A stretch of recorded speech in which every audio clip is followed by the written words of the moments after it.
Put your hands together and welcome Veronika Lubitch!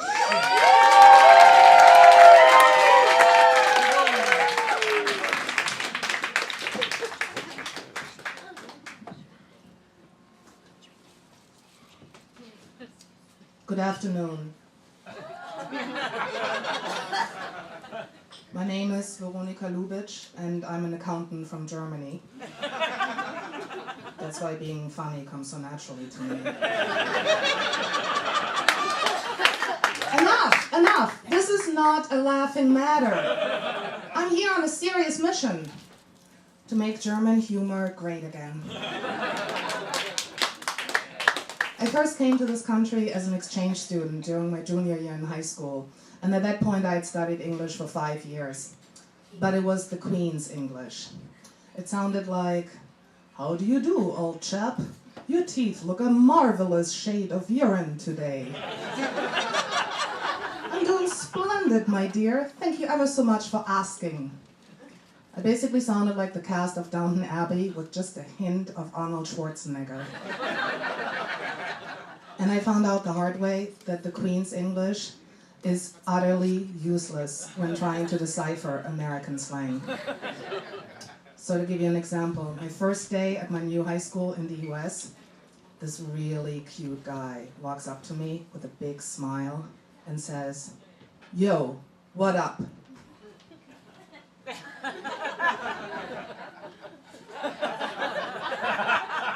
Up there? Is it God? Hey, where are you going? From that day on, he called me the German crackpot, which I thought sounded like expensive, high-quality cookware that would make a great gift. Oh my God, you got me a crackpot, and it's made in Germany. Thanks so much. But it turned out he didn't mean it as a compliment, and actually became a real jerk to me. But so cute. Oh. Those almond-shaped, hazelnut-colored eyes, framed by impossibly long eyelashes. Maybe I should look him up on Facebook and audit his ass. That's right. Don't mess with accountants because we will fuck you up. If you think I'm kidding, just look at what happened to Al Capone. For more than a decade, that guy shot his way to the top of the mafia. He got away with murder, literally. But then he pissed off the wrong bookkeeper and bang! This ass gets locked up for tax evasion.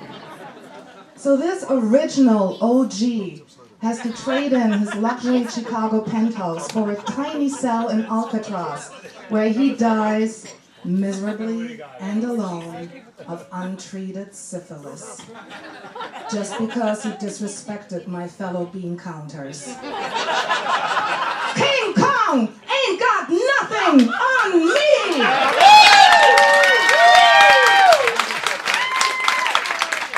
But enough about my life as an accountant.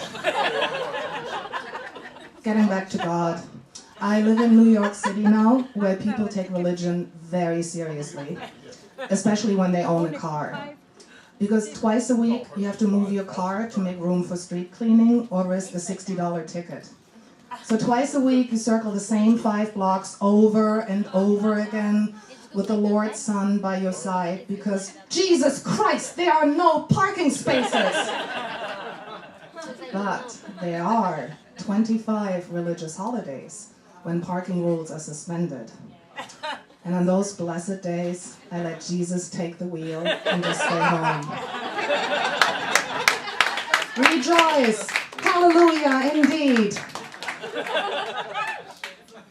Of course, godless Hollywood has to screw it up as usual. I was forced to move my car on a Good Friday because Spike Lee took over 5 blocks to film his Netflix show, She's Gotta Have It. Yo, Spike, you know what it is she's gotta have? A parking space! But godless Hollywood is not the only thing that gets my blood boiling. As a German, I'm also bewildered by the racism in this country. You don't hate someone because their skin color looks different. You hate someone because they're French.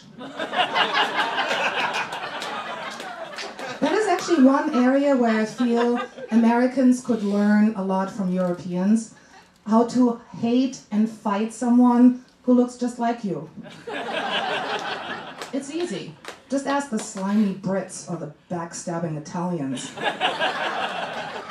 We Europeans have been killing each other for centuries, while all looking more or less the same. No racism needed. Thank you. No racism. Very controversial.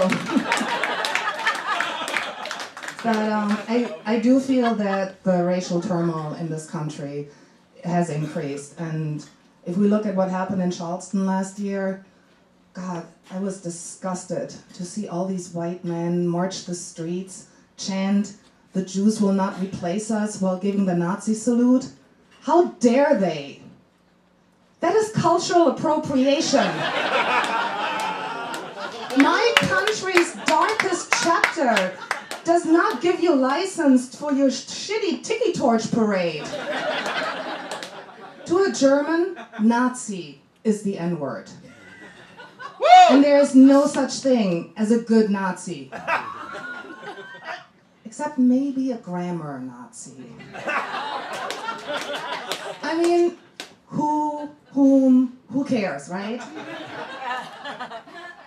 I actually do care. And you know, I think you should too. I mean, let's face it.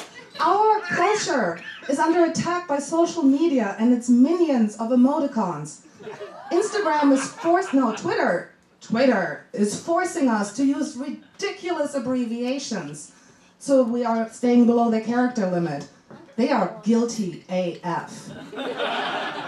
The beautiful language of Shakespeare and iced tea has been reduced to hashtags. I say it is time to reclaim our proud history of writing in fully formed sentences. All hail the possessive genitive.